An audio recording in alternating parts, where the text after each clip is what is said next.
After more than 30 years with EPCOR and previously MPX, Anne-Marie has lots of memories to share and plenty of reasons to be thankful for our member family.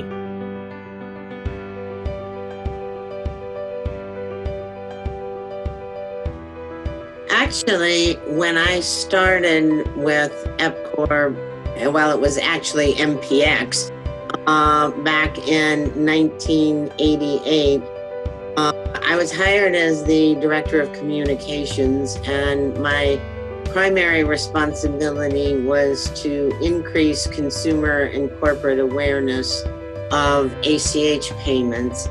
And one of the things we did very aggressively is direct deposit and direct payment, although we called it automated bill payment back then, promotions. So we engaged with members and companies, employers, and utility companies, and did these promotions. And we did, gracious, I couldn't even tell you how many of them. We did a lot of them in Oklahoma, and some in Southern Illinois, in the St. Louis area. Our footprint was smaller then, but just working with the members and encouraging their, helping them encourage their customers to utilize direct deposit and direct payment, which were frankly still relatively new back then.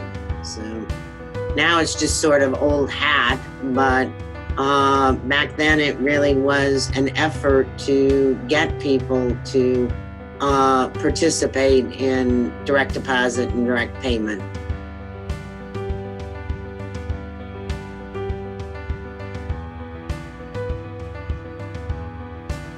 Actually, I was in Oklahoma, and I don't remember exactly when this was, but we were having a meeting and there was a tornado warning, and we spent a significant period of time in the basement. Fortunately, nothing really happened, but we actually had an interesting event in Kansas City. It wasn't a tornado, it was one of those microburst things, and we were in a building in Kansas City called Oak Tower, and we were on the 27th floor of that office building, and we were all sitting at our desks working dutifully, and I mean, because we were up so high, we could actually see the storm, and all of a sudden the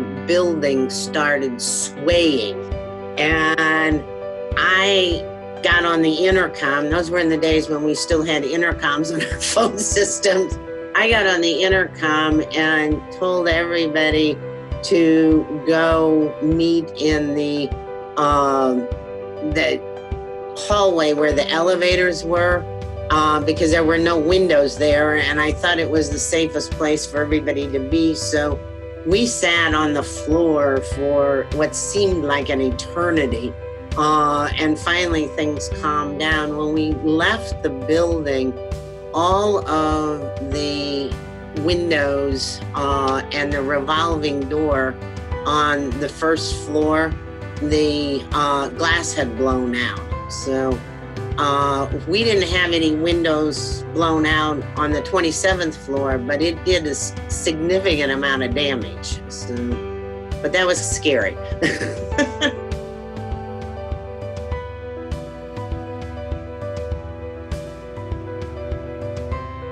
Overall, the thing I would have to say is their leadership. I mean, obviously, board members change over the years.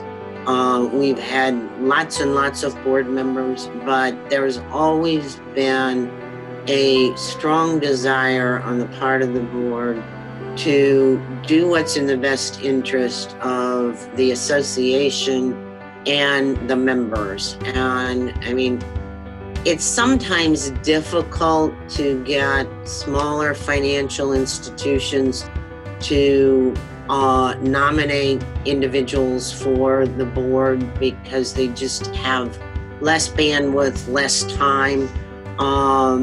So we often end up with board members from our larger member institutions, but they really are remarkable and always have been about putting their individual institution hats to the side and looking at the issues and developing plans that are truly in the best interest of the broad EPCOR membership.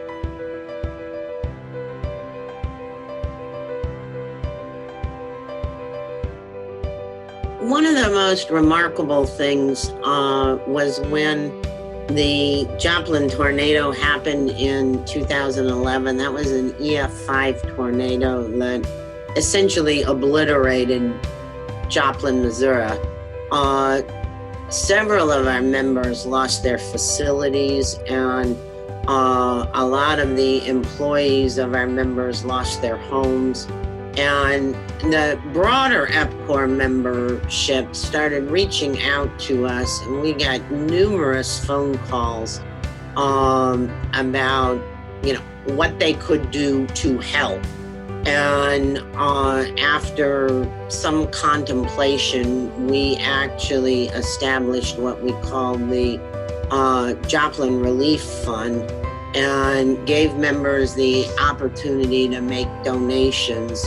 And we collected several $1,000s, and we then shared that money with the employees of our member financial institutions in Joplin who had lost their homes as a result of the tornado. So I was always very touched by that and that strong desire of our members to do something to help.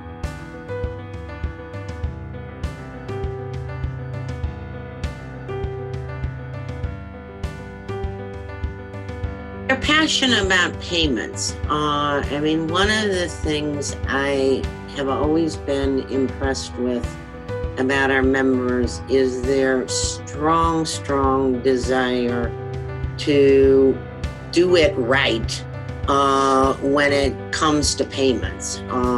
They certainly engage in a lot of our education, but the underlying desire, I think, is really to get it right, to handle the transactions appropriately.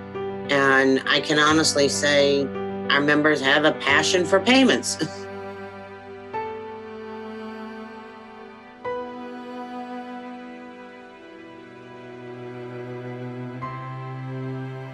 What is your financial institution doing to make a difference?